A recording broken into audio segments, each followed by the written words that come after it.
세계에서 가장 많은 석유가 묻혀있는 나라. 그 나라 국민들이 쓰레기통을 뒤지고 있습니다. 코카콜라 본사에서 인턴까지 마친 엘리트 대학생이 음식물 쓰레기 더미에서 먹을 것을 찾는 장면이 전 세계로 퍼졌는데요. 이게 어느 전쟁터 이야기가 아니라 바로 베네수엘라의 현재 모습이거든요. 석유 매장량 세계 1위라는 타이틀이 무색하게 국민의 82%가 빈곤층으로 전락했고 770만 명이 조국을 등졌으며 한때 남미의 부자 나라로 불리던 이 국가는 완전히 무너져 내렸습니다. 도대체 13년 사이에 무슨 일이 벌어진 걸까요? 그리고 이 모든 비극의 중심에 서 있는 한 남자는 지금 어디에 있을까요? 오늘은 한 독재자가 어떻게 세계 최대 산유국을 지옥으로 만들었는지, 그리고 그 결말이 어떻게 됐는지 처음부터 끝까지 파헤쳐 보겠습니다. 베네수엘라 이야기를 하려면 마두로 이전으로 거슬러 올라가야 하는데요. 2013년에 마두로가 대통령에 당선됐을 때 이미 이 나라는 심각한 문제를 안고 있었거든요. 전임 대통령 우고 차베스가 남긴 유산이라는 게 사실 시한폭탄에 가까웠습니다. 차베스는 2001년에서 2003년 사이에 베네수엘라에서 활동하던 외국 석유 회사들을 전부 내쫓았는데요. 국가 수익을 늘리겠다는 명분이었지만 이게 엄청난 실수였다는 걸 곧 알게 됩니다. 베네수엘라 원유는 중지류라고 해서 점도가 굉장히 높은 기름이거든요. 이걸 제대로 팔려면 고도의 정제 기술이 필요한데 그 기술을 가진 외국 기업들을 다 내보내버린 겁니다. 결과적으로 세계에서 가장 많은 석유가 묻혀있는 나라가 정작 석유를 제대로 수출할 수 없는 상황에 처하게 됐죠. 차베스가 남긴 또 다른 문제는 경제 체질 자체였습니다. 그는 권력을 유지하기 위해 국민들에게 무상 교육, 무상 의료, 무상 주택을 마구 퍼부었는데요. 이 모든 재원이 석유 수출 수익에만 의존하고 있었거든요. 세금 체계는 부실했고 정부 지출이 국제 유가에 완전히 연동되어 있었습니다. 유가가 오르면 괜찮지만 떨어지는 순간 나라 전체가 휘청거릴 수밖에 없는 구조였던 거죠. 게다가 석유를 뽑아내는 정유시설들은 대부분 1970년대에 지어진 것들이라 40년 넘게 노후화된 상태였고 이걸 정비할 기술력마저 외국 기업들과 함께 사라져버렸습니다. 마두로가 대통령이 됐을 때 이런 상황을 타개하려면 과감한 개혁이 필요했는데요. 그는 정반대의 선택을 합니다. 자신을 차베스의 후계자라고 공언하면서 차베스가 하던 방식을 그대로 답습하기로 한 거죠. 나는 차베스 동지를 따를 것이다 라는 그의 선언이 결국 베네수엘라를 완전히 망쳐버리는 출발점이 됐습니다. 타이밍도 최악이었는데요. 마두로가 집권한 직후인 2014년에 국제 유가가 폭락하기 시작했거든요. 2013년에 배럴당 100달러를 넘던 유가가 2014년에는 50달러대로 급락했고 2016년에는 30달러까지 떨어졌습니다. 석유 수익에 모든 걸 의존하던 베네수엘라에게는 치명타였죠. 정상적인 지도자라면 이 상황에서 경제 구조를 다변화하고 지출을 줄이는 등의 대책을 세웠을 텐데요. 마두로의 대응은 충격적이었습니다. 그냥 기다리기만 한 겁니다. 유가가 다시 오를 거라고 믿으면서 경제 구조 개혁은 전혀 하지 않았고 복지 지출도 줄이지 않았거든요. 돈은 바닥 많은데 지출은 그대로니까 당연히 재정이 악화될 수밖에 없었고 마두로 정부가 선택한 해결책은 더욱 충격적이었습니다. 바로 화폐를 마구 찍어내는 것이었죠. 부족한 재정을 메우기 위해 돈을 대량으로 인쇄하기 시작했는데요. 경제학을 조금이라도 아는 사람이라면 이게 어떤 결과를 가져오는지 알 겁니다. 바로 인플레이션이죠. 베네수엘라의 인플레이션은 그야말로 지옥이었습니다. 2015년에 처음으로 세 자릿수인 121%를 찍었는데요. 2016년에는 254%, 2017년에는 438%로 치솟았고 2018년에는 IMF 발표 기준으로 무려 65,374%를 기록했거든요. 이게 무슨 의미냐면 만원짜리 물건을 사려면 650만원을 내야 한다는 겁니다. 아침에 커피 한 잔 값이 저녁에는 2배가 되고 월급을 받는 순간 그 돈의 가치가 반으로 줄어드는 악몽 같은 상황이 벌어졌습니다. 마두로 정권은 이 문제를 해결하겠다면서 더욱 어처구니없는 정책들을 쏟아냈는데요. 대표적인 게 화폐 개혁입니다.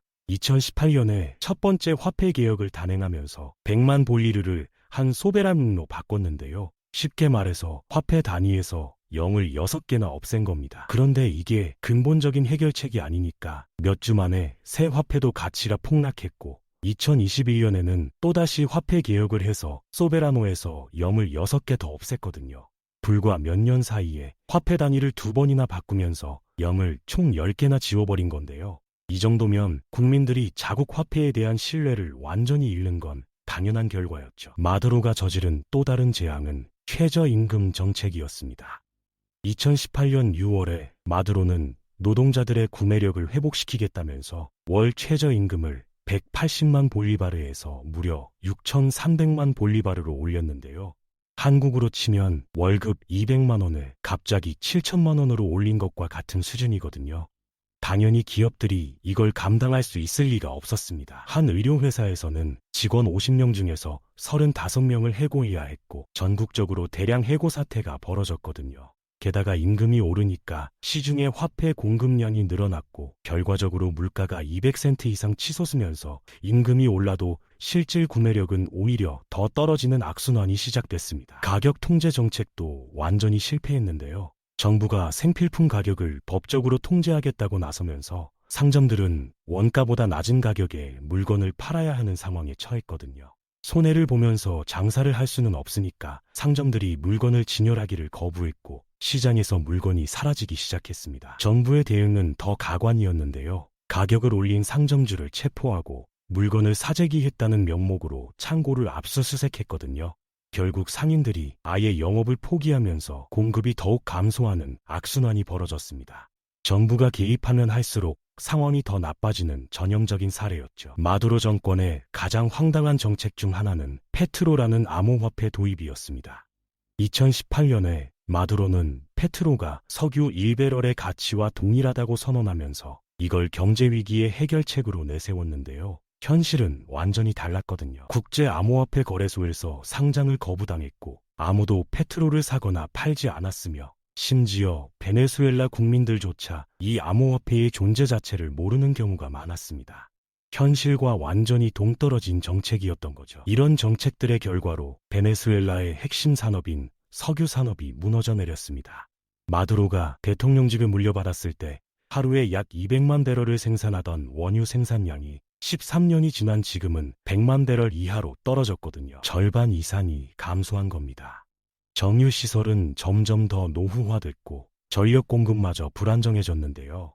베네수엘라 전력의 70%를 담당하는 구리강 댐 하나에 의존하고 있었기 때문에 가뭄이 오면 전국이 정전 사태에 빠지는 일이 반복됐거든요. 여기에 숙련된 기술 인력들이 대거 해외로 빠져나가면서 석유 산업 재건은 더욱 요원해졌습니다. 세계에서 석유가 가장 많이 묻혀있는 나라가 2020년 이후에는 오히려 휘발유를 수입해야 하는 아이러니한 상황이 벌어졌죠. 마두로의 13년 통치가 가져온 결과는 수치로 보면 더욱 충격적입니다. 2024년 기준으로 빈곤율이 82%에 달하고 극빈곤율도 67%를 기록하고 있거든요. 1인당 국내 총생산은 2013년에서 2022년 사이에 80%나 감소했습니다. 국민들의 평균 체중이 11kg 이상 줄었다는 통계도 있는데요. 이건 먹을 게 없어서 굶어서 빠진 체중이라 베네수엘라 사람들은 이걸 자조적으로 마두로 다이어트라고 부르고 있거든요. 기본적인 항생제조차 구하기 어려워지면서 산모 사망률이 급증했고 경찰 시스템이 붕괴하면서 무장갱단들이 실질적인 권력을 장악하게 됐습니다. 살인율은 세계 최고 수준으로 치솟았죠. 이런 상황에서 770만 명의 베네수엘라 국민이 조국을 떠났습니다. 전체 인구의 30%에 해당하는 숫자인데요. 콜롬비아에만 250만 명 이상의 베네수엘라 난민이 머물고 있거든요. 한때 남미에서 가장 잘 살던 나라에서 난민을 수출하는 나라가 된 겁니다. 그리고 이 모든 비극의 정점에서 마두로에게 어떤 일이 벌어졌느냐 하면요. 2026년 1월 3일 새벽 미국이 전격적으로 베네수엘라를 공격했습니다. 작전명은 앱솔루트 리졸브, 우리말로 하면 절대적 결의라는 뜻인데요. 새벽 2시에 폭격이 시작됐고 2시 30분에 헬기 부대가 침투했으며 3시 30분에 마두로 부부가 체포됐거든요. 작전 시치는 불과 1시간 30분이었고 미군 사상자는 단 한 명도 없었습니다. 마두로는 현재 뉴욕 브루클린의 메트로폴리탄 교도소에 수감되어 있는데요. 마약 밀매와 코카인 수입, 테러 혐의로 기소됐고 미국 정부가 걸어놓은 현상금이 $5천만, 우리 돈으로 약 720억 원에 달합니다. 마두로 체포 소식이 전해지자 베네수엘라 안팎에서 복잡한 반응이 쏟아졌습니다. 일부 주민들은 발코니에 나와서 축하했고, 카라카스의 한 주민은 BBC 인터뷰에서 마두로를 몰아내준 미국에 감사하며 터널의 끝에서 빛을 다시 볼 수 있게 됐다고 말했거든요. 하지만 대부분의 반대파 주민들은 집 안에 머물렀습니다. 마두로 정권이 그동안 시위대를 얼마나 잔인하게 탄압해 왔는지 기억하고 있기 때문에 공개적으로 기뻐하기가 두려웠던 거죠. 카라카스의 한 운전사는 CNN의 전쟁터 같은 분위기이며 침묵이 많은 걸 말해준다고 표현했습니다. 불확실성에 대한 우려도 컸는데요. 한 주민은 마두로가 이렇게 끌려가고 나면 그 다음에 무슨 일이 벌어질지 아무것도 보장되는 게 없다고 말했거든요. 70대의 한 노인은 마두로는 잡혔지만 볼리바르 혁명은 끝나지 않았으며 상황은 여전히 똑같고 그들은 체스 게임에서 졸 하나를 제거했을 뿐이라고 냉소적으로 평가했습니다. 미국의 주권 침해에 대한 비판도 있었는데요. 베네수엘라에 문제가 있더라도 이건 자국민이 해결해야 할 문제이며 미국의 공습이 더 큰 혼란을 일으킬 것이라는 우려의 목소리가 나왔거든요. 마두로 지지층의 반발도 거셌습니다. 카라카스 시장을 비롯한 마두로 지지자들이 거리로 몰려나와 마두로 석방을 요구했고 성조기를 불태우며 미국에 항의하는 시위가 벌어졌거든요. 한 오토바이 운전자는 베네수엘라 국민은 트럼프가 자원을 빼앗도록 내버려두지 않을 것이라고 외쳤습니다. 반면에 해외에 있는 베네수엘라 이민자들의 반응은 완전히 달랐습니다. 뉴욕과 마드리드, 플로리다, 산티아고 등 전 세계에서 수백 명의 이민자들이 거리로 뛰쳐나왔거든요. 자유의 날이 찾아왔다고 환호하면서 국기를 흔들고 베네수엘라 만세를 외쳤습니다. 스마트폰으로 마두로 부부가 뉴욕으로 이송되는 장면을 지켜보면서 축제 분위기를 즐겼고요. 이민자들에게 마두로 체포는 단순한 권력 교체가 아니라 고향으로 돌아갈 수 있을지도 모른다는 희망의 신호로 받아들여졌습니다. 경제 붕괴와 정치적 탄압을 피해 떠났던 사람들에게는 감격스러운 순간이었던 거죠. 국제사회의 반응은 크게 두 진영으로 갈렸습니다. 유엔 사무총장 안토니우 구테우스는 위험한 선례가 될 수 있다며 어떤 해법이든 국제법과 유엔 헌장을 존중해야 한다고 강조했고, 유엔 안전보장이사회는 미국의 국제법 위반을 논의하기 위한 긴급회의 개최를 결정했거든요. 러시아는 미국의 공격에 깊은 우려와 규탄을 표명하면서 마두로 부부의 즉시 석방을 요구했고, 중국도 주권국에 대한 노골적인 무력 사용에 깊은 충격을 받았다며 강력히 규탄했습니다. 중국은 베네수엘라 석유의 80%를 수입하던 주요 파트너였기 때문에 상당히 긴장한 모습이었죠. 유럽 국가들의 반응은 신중한 편이었는데요.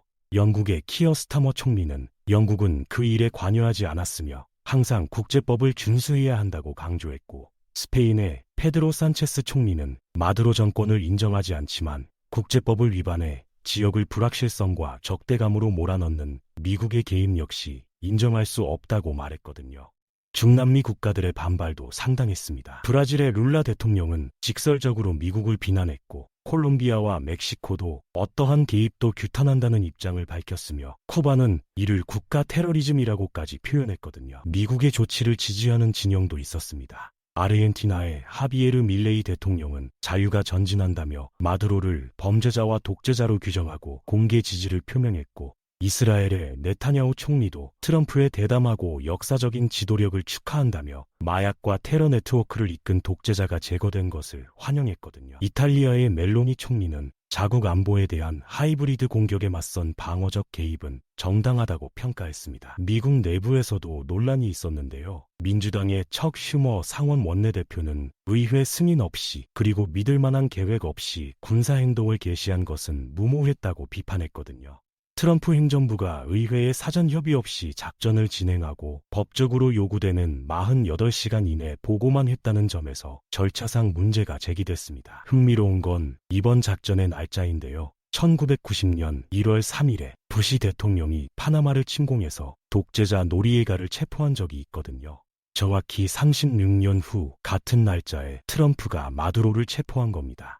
전문가들은 이게 우연이 아니라 미국이 다시 강해졌다는 신호를 보내기 위한 의도적인 타이밍이라고 분석하고 있죠. 마두로 체포 이후 베네수엘라 정부의 대응도 주목할 만합니다.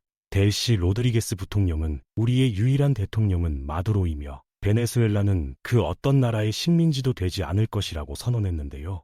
트럼프 대통령은 로드리게스가 옳은 일을 하지 않으면 마두로보다 더 큰 대가를 치르게 될 것이라고 경고했거든요. 베네수엘라 정부는 전군 비상령을 선포하고 반미 규탄 시위를 조직하면서 저항 의지를 보이고 있습니다. 이번 사태가 경제에 미칠 영향도 중요한데요. 단기적으로는 국제 유가가 2% 이상 상승할 것으로 전망되고 있거든요. 공급 불확실성 때문에 배럴당 60달러에서 70달러까지 오를 수 있다는 분석이 있습니다. 다만 베네수엘라 경제 규모가 세계 100위권 밖이라 전체적인 영향은 제한적일 것이라는 평가도 있고요. 장기적으로 미국이 베네수엘라 원유를 통제하게 되면 생산량이 늘어나면서 오히려 유가가 하락할 수 있다는 전망도 나오는데요. 다만 노후화된 시설을 복구하는데 최소 5년에서 7년은 걸릴 것으로 보입니다. 베네수엘라 국채 시장에서는 재미있는 현상이 벌어졌는데요. 오랫동안 채무 불이행 상태였던 베네수엘라 국채 가격이 마두로 체포 후에 오히려 상승했거든요.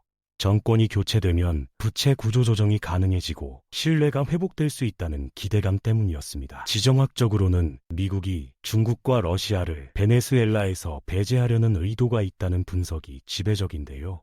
세계 1위 석유 매장국을 통제함으로써 에너지 패권을 강화하려는 전략으로 보입니다. 앞으로 베네수엘라는 어떻게 될까요? 몇 가지 시나리오가 있는데요. 로드리게스 부통령이 미국과 협력하는 시나리오가 있지만 그녀가 원래 반미 활동가 출신이라 가능성은 매우 낮습니다. 가장 현실적인 시나리오는 장기적인 교착 상태인데요. 베네수엘라 내부에는 군부와 카르텔들이 복잡하게 얽혀 있고 반미 정서도 강하기 때문에 수년간 불안정한 상황이 지속될 가능성이 높거든요. 최악의 경우에는 내전으로 번질 수도 있습니다. 정파 간 전면전이 벌어지고 원유 생산 시설이 파괴되면서 추가적인 미군 개입이 이뤄질 가능성도 배제할 수 없죠. 마두로가 체포됐다고 해서 베네수엘라의 문제가 해결된 건 아닙니다. 오히려 이제부터가 진짜 시작이라고 봐야 하는데요. 13년간 망가진 경제 체질을 회복하고 석유 정제 기술을 다시 확보하며 해외로 빠져나간 인력을 불러들이고 국제적 신뢰를 회복하는 데에는 엄청난 시간과 노력이 필요하거든요. 전문가들은 최소 5년에서 7년의 장기적인 경제 재건 과정이 필요하다고 보고 있습니다. 마두로의 13년 통치가 남긴 것을 정리해보면요. 1인당 국내 총생산이 22,000달러에서 2,400달러로 80% 감소했고 석유 생산량은 하루 200만 배럴에서 100만 배럴로 절반이 줄었으며 빈곤율은 40%에서 82%로 42%포인트나 증가했고 인플레이션은 50%에서 195%로 4배 가까이 악화됐으며 전체 인구의 30%인 770만이 나라를 떠났습니다. 경제 체질은 회복 불가능한 수준으로 악화됐고 석유 정제 기술은 완전히 상실됐으며 우수한 인력은 대부분 해외로 이주했고 정상적인 외교 관계도 거의 불가능한 상태가 됐거든요. 민주주의는 완전히 붕괴됐고 갱단이 실질적인 권력을 장악했으며 앞으로 3세대 이상이 이 고통의 영향을 받을 것으로 예상됩니다. 영상 처음에 말씀드린 그 여성을 다시 떠올려 보겠습니다. 코카콜라에서 인턴을 마친 대학생이 음식물 쓰레기를 뒤지는 모습, 이게 바로 마두로 13년의 결과물이거든요. 마두로가 체포됐다고 해서 베네수엘라가 갑자기 부자 나라가 되는 건 아닙니다. 국내 주민들은 여전히 불안해하고 있고 해외 이민자들은 희망을 품으면서도 신중한 태도를 유지하고 있으며 국제사회는 둘로 갈려 있거든요. 정유시설을 복구하고 정치적 안정을 찾고 국제 신뢰를 회복하기까지는 앞으로도 긴 시간이 필요합니다. 베네수엘라의 비극이 우리에게 던지는 메시지는 분명합니다. 한 나라의 운명은 결국 그 나라를 이끄는 지도자가 결정한다는 거죠.